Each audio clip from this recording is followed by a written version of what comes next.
샬롬 2022년 8월 30일 화요일 아침입니다. 오늘도 말씀과 동행하며 예수 그리스도의 제자로 맛있게 멋있게 향기롭게 살아가시는 푸른나무교회 성도님들이 되시기를 바랍니다.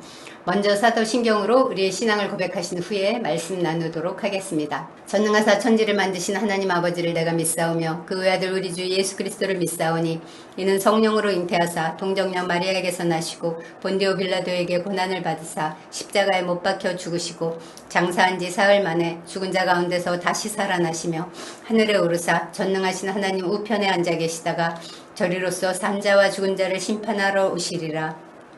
성령을 믿사오며 거룩한 공예와 성도가 서로 교통하는 것과 죄를 사하여 주시는 것과 몸이 다시 사는 것과 영원히 사는 것을 믿사옵나이다.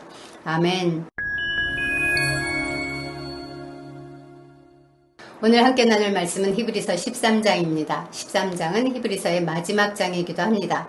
그동안 예수 그리스도의 우월하심과 탁월하심을 교리적으로 증거했던 저자는 이제 마지막 장에서는 성도들이 실행해야 할 그 실천적인 권면들을 제시합니다. 그래서 13장을 실천장이라고 부르기도 합니다. 저자는 여기서 하나님의 백성으로서 마땅히 실천해야 할 것들, 그리고 또 경계해야 할 것들에 대해서 자세히 제시합니다. 신앙은 삶으로 증거되는 것이어야 하기 때문입니다. 그런데 이 히브리서를 마치기 전에 우리가 꼭 하나 짚고 넘어가야 할 것이 있습니다. 히브리라는 말 뜻이 뭔지 아십니까? 그동안 실컷 히브리서를 공부했고 오늘 책거리까지 하는 날인데 만약에 이 히브리라는 말 뜻도 모르고 마친다면 너무 말도 안 되는 일이겠죠? 히브리인이라는 말이 처음 등장한 것은 창세기 14장입니다. 아브라함에게 최초로 쓰였습니다. 히브리의 원래 뜻은 강이나 개천 등 이 흐르는 물을 건너다라는 뜻입니다. 즉, 강 이편에서 저편으로 건너가는 것을 의미합니다. 아브라함이 처음으로 히브리인이 된 이유는 그가 하나님의 부르심을 받고 우상의 고향 갈대아 우르를 떠나 유프라테스 강을 건너왔기 때문입니다. 아브라함은 이렇게 하나님의 부르심에 순종해서 강을 건넌 첫 번째 히브리인이 된 것입니다. 후에 출애굽할 때 애굽에서 종노릇하던 그 이스라엘 민족도 홍해 바다를 건너면서 구원을 받지 않았습니까? 그렇게 이스라엘 백성들도 홍해를 건너므로써 히브리인이 된 것입니다. 그들은 홍해를 건넌 이후부터 애굽의 물질과 권력의 우상의 그 노예가 아니라 광야에서 어여시 창조주 하나님을 섬기는 하나님 나라의 백성이 되었습니다. 히브리서는 주님을 믿었으나 여전히 유대 종교 안에서 머뭇머뭇거리고 있는 유대인들에게 권면하는 책입니다. 율법의 강을 건너 믿음의 이 은혜의 강 이편으로 건너오라. 구약을 떠나 신약으로 넘어와라. 유대교를 떠나서 교회 안으로 들어오라. 생명의 그 진리와 그 생명의 초보를 떠나서 진리 안에 있는 예수 그리스도의 성숙 안으로 건너오라 라고 이렇게 외치는 책입니다. 당시 유대인들뿐만 아니라 오늘날 하나님을 믿는 모든 믿는 이들, 우리도 역시 이렇게 강을 건넌 자들이 되어야 합니다. 히브리서는 오늘 우리에게 질문합니다. 당신은 강을 건넌 자, 히브리인입니까? 당신은 죄악의 강, 중독의 강, 탐심의 강, 이기심의 강을 건넜습니까? 오늘 말씀 통해 그것을 점검해보는 시간 가지시길 바랍니다. 13장은 크게 두 부분으로 구성되어 있습니다. 1절로 19절 교회 생활을 위한 미덕들, 20절로 25절 축복과 끝인사입니다. 오늘은 1절로 19절 그리스도인들이 실천해야 할 그 일련의 권면들을 위주로 살펴보겠습니다. 13장은 형제 사랑을 계속하라 라는 명령으로 시작합니다. 여러 가지 실천 목록 가운데 가장 중요한 것이 바로 이 1절에 나오는 형제 사랑입니다. 형제 사랑은 가장 가까이에 있는 하나님이 내게 주신 공동체 안에서의 사랑을 의미합니다.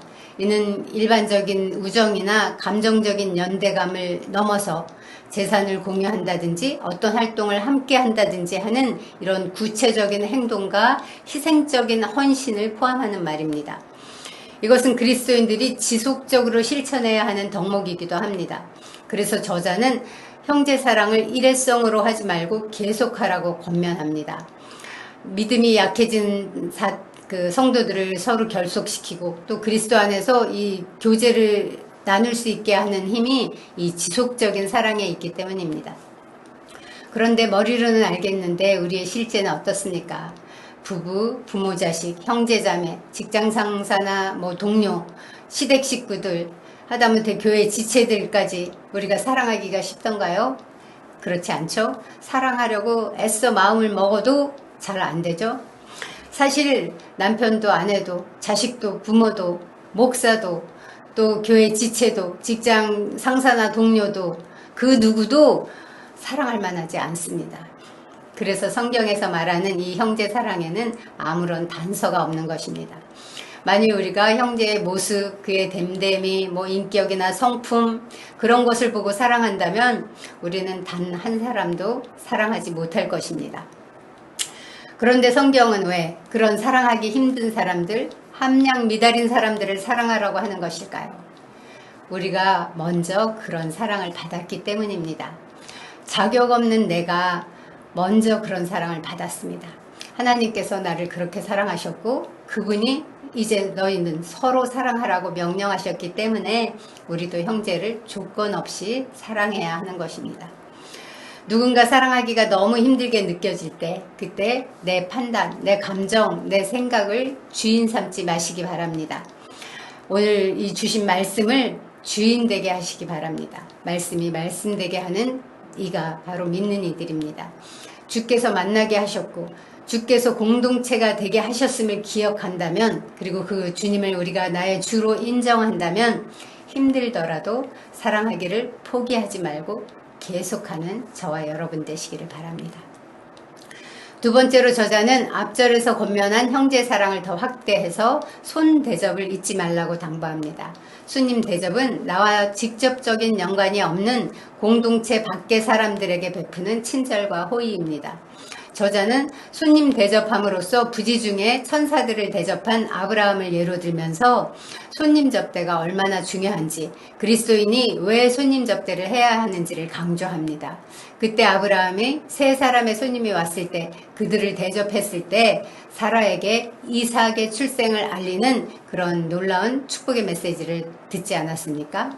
이렇게 우리가 손님 대접을 할 때 우리가 예기치 못한 하나님이 주시는 축복이 우리에게 임할 것입니다. 그것을 바라고 기대하며 손님 대접을 하라는 말씀은 물론 아니고요.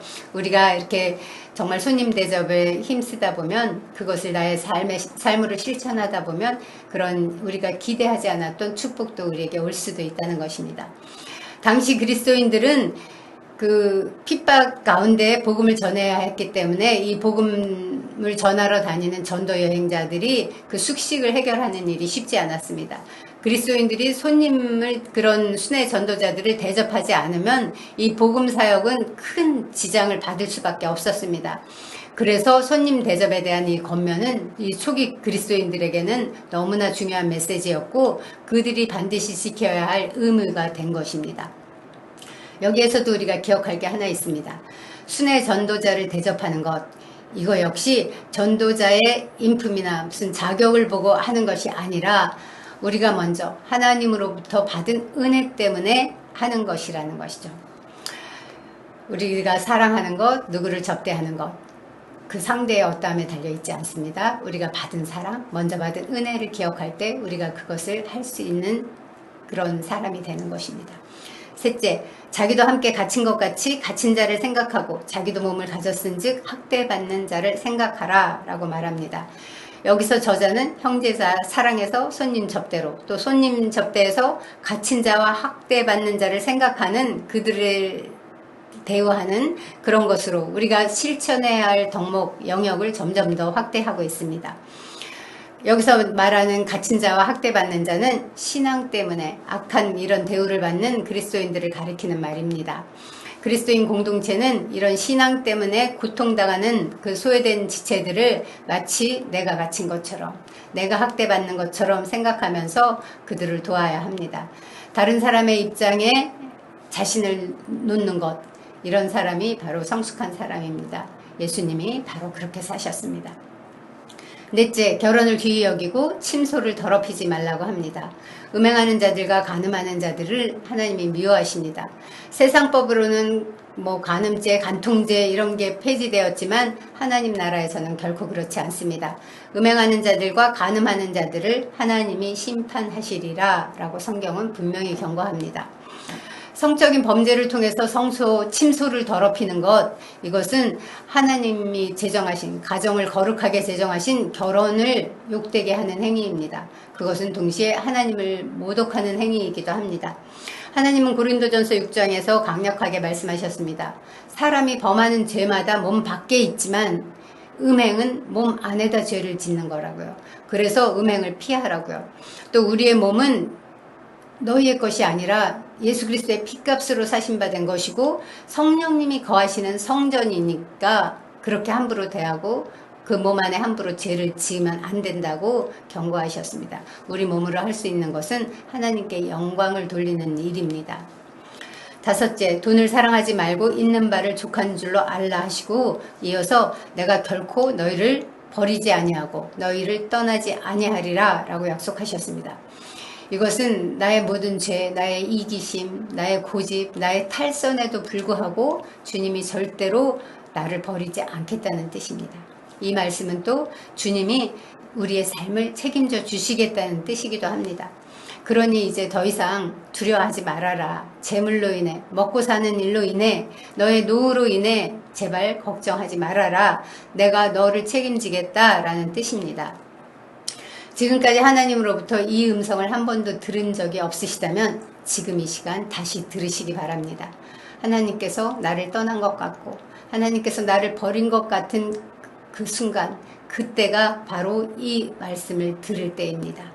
내가 과연 너희를 버리지도 않고 너희를 떠나지도 않겠다라는 주님의 음성을 들으시기 바랍니다.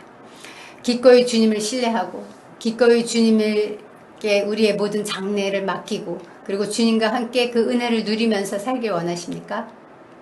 여기 그 비결이 있습니다. 본문에서 말한 것처럼 돈을 사랑하지 않고 있는 바를 족한 줄로 알면 됩니다. 누가복음 12장 15절은 사람의 생명이 그 소유의 넉넉함에 있지 않다고 말했습니다. 우리에게는 결코 우리를 버리지도 않고 떠나지도 않고 우리와의 현재와 장래를 붙들어 주시겠다는 이 약속의 말씀이 보증으로 있습니다. 이 하나님의 은혜 가운데서 매일매일의 우리의 일상 속에서 하나님을 찬양하며 살아가는 저와 여러분이 되시기를 이 아침 축복합니다.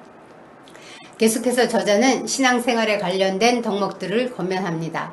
교회 내 지도자들에 대한 태도 그리고 이단적인 가르침에 대해 어떻게 반응해야 할지를 경계하는 것입니다. 7절은 인도자들의 믿음을 본받으라고 말합니다. 영적 지도자들을 존중히 여기고 그들을 닮으라고 말합니다. 여기서 인도자란 특별히 하나님의 말씀을 전하는 직분을 말합니다. 그리스도인은 하나님의 구속사역에 관한 메시지를 전달해 주던 지도자들을 기억하고 더불어 그들의 신앙을 본받아야 합니다. 지도자들이 수많은 고난과 죽음의 위협 속에서도 신앙을 지키다가 심지어 죽기까지 했는데 그것을 기억할 뿐만 아니라 그들이 전해주던 그 말씀을 의지하고 그 신앙을 저버리지 말고 굳게 잡으면서 그들의 본을 받아 그 발자취를 따르라고 권면합니다. 7째, 다른 교훈에 끌리지 말고 복음의 은혜 안에서 강해지라고 말합니다. 마음은 은혜로서 굳게 함이 아름답고 음식으로서 하는 것이 아니라고 덧붙입니다. 그리스도인들의 그 영적인 유익은 식물이나 그에 따른 의식으로서 이루어지는 게 아니라 오직 하나님의 은혜로 말미암는다는 뜻입니다. 하나님의 은혜는 예수 그리스도의 그 죽음의 그 효능에 관한 말씀과 기도를 통해서 우리에게 전달됩니다. 식물과 그에 따른 그 규례는 예수 그리스도께서 오시기까지만 유효했던 그런 제한된 것이었습니다. 지금까지 제시한 이 여러 가지 항목들은 다 우리가 일상생활뿐만 아니라 신앙생활에서 실천해야 하는 덕목들입니다. 한마디로 요약하면 우리의 삶이 하나님께 드리는 예배가 되게 하고 우리의 신앙을 삶으로 증거하라는 말씀입니다. 이를 위해서 이 히브리서 기자는 영문 밖에서 고난 받으신 예수님을 예로 들면서 우리 그리스도인들도 예수님의 고난을 짊어지고 영문 밖으로 나아가라고 권면합니다. 예수님께서 자기 피로 사람들을 구속하고 구원하기 위해서 기꺼이 십자가 그 고난을 당하신 것처럼 우리도 우리 나만의 울타리, 교회의 경계 이런 것들을 벗어나서 예수님의 고난에 동참하라는 말입니다. 사실 예수님께서 영문 밖에서 당하신 고난, 곧 십자가의 죽음은 유대인들에게는 저주 아래 있는 것으로 이해되었습니다. 이방인들에게는 수치스러운 일로 받아들여졌습니다. 그러나 사도 바울은 십자가에 못 박힌 그리스도가 부르심을 받은 자들에게는 하나님의 능력이요 하나님의 지혜라고 말했습니다. 그렇습니다. 십자가의 그리스도는 하나님의 능력이시고 하나님의 지혜입니다. 따라서 우리가 그리스도와 함께 그 고난에 동참한다는 것은 그 하나님의 능력과 지혜를 우리도 경험하고 맛본다는 것입니다. 더 나아가서 하나님의 영광에도 동참하게 된다는 것입니다. 그래서 저자가 영문 밖으로 나아가는 것, 그 함께 고난을 받는 구체적인 방법을 제시합니다. 15, 16절입니다. 그러므로 우리는 예수로 말미암아 항상 찬송의 제사를 하나님께 드리자. 이는 그 이름을 증언하는 입술의 열매니라. 오직 선을 행함과 서로 나누어 주기를 잊지 말라. 하나님은 이 같은 제사를 기뻐하시느니라. 우리가 영문 밖 예수님께로 나아가는 것은 우리를 위해 고난당하신 예수님이 계신 그곳에 나의 삶을 헌신하는 것입니다. 그것은 성문 밖에서 고난당하신 예수님으로 말미암아 항상 찬송과 감사의 제사를 하나님께 드리는 일입니다. 하나님이 기뻐하시는 제사란 선행과 구제로 우리가 나눔과 섬김의 삶을 사는 이런 실천적인 것입니다. 그렇습니다. 우리가 하나님께 드려야 할 제사는 감사와 찬미의 제사와 더불어서 선행과 구제도 동반되어야 합니다. 다른 사람을 사랑하는 이런 실제적인 행위가 없는 찬미의 제사는 불완전하고 공허할 뿐입니다. 성경은 믿음으로 구원을 받지만 행함, 곧 믿음에 따른 이 순종이 없다면 죽은 믿음이라고까지 말합니다. 따라서 예수님을 진정으로 영접한 그리스도인이라면 삶의 행실 또한 이렇게 실천적으로, 실제적으로, 구체적으로 달라져야 합니다. 우리는 기독교가 점점 힘을 잃어가는 시대를 살고 있습니다. 세상은 날이 갈수록 더욱 진리이신 예수 그리스도를 거부하고 부인할 것입니다. 그럼에도 우리는 그 세상 속으로 나아가서 하나님께 찬송의 제사를 드리고 전도하고 사람들을 긍휼히 여기고 어려운 이들을 돕고 그리고 나누고 섬기는 삶을 살아야 합니다. 그것이 바로 영문 밖으로 나아가 십자가에 달리신 예수 그리스도의 뒤를 따라가는 길입니다. 이것이 바로 하나님이 기뻐하시는 제사고 우리 믿음의 증거입니다. 이런 실천을 통해 우리의 삶은 예배가 되고 하나님의 영광은 세상 속에 드러날 것입니다. 기도하겠습니다. 하나님 감사합니다. 오늘도 말씀해 주시고 주님이 이 말씀의 의미들을 새길 수 있는 시간 허락해 주셔서 감사합니다. 주님 우리 매일의 삶 가운데 온전히 주님께 드리는 이 삶이 예배가 되게 하시옵소서. 주님 삶 속에서 거룩하고 정결하게 살아가게 하시고 주님께 영광 올려드리는 그런 삶이 되기를 소망합니다. 주님 베풀어 주신 은혜를 나만 알고 나만 누리는 것이 아니라 주님 세상 가운데 증거하고 주님 주신 모든 것들을 세상 속에 주님 흘려보내며 그렇게 살아가는 저희가 되도록 인도하시고 축복하여 주시옵소서. 그렇게 하실 주께 감사드리며 예수님의 이름으로 기도합니다. 아멘. 공동체를 위해 기도하겠습니다. 주님 우리는 사랑할 수 없는 사람들입니다. 또 우리가 만나는 이들도 사랑할 만하지 않은 사람들을 만납니다. 그러나 우리는 사랑할 수 있습니다. 사랑을 계속할 수 있습니다. 왜냐하면 받은 사랑을 기억할 때 그렇습니다. 우리의 삶의 자리가 정말 결코 쉽지 않지만 그곳에서 주님 우리의 믿음의 여정을 우리의 과거와 현재와 미래를 붙들고 계시는 주님을 신뢰하며 사랑하고 나누는 삶이 되게 해달라고 기도하겠습니다. 강 이편에 주저앉아서 이쪽으로 건너오지 못하는 지체들을 우리 가슴에 품고 이쪽으로 건너올 수 있도록 손을 내밀어 붙잡아주는 그런 하루 살게 해달라고 기도하겠습니다.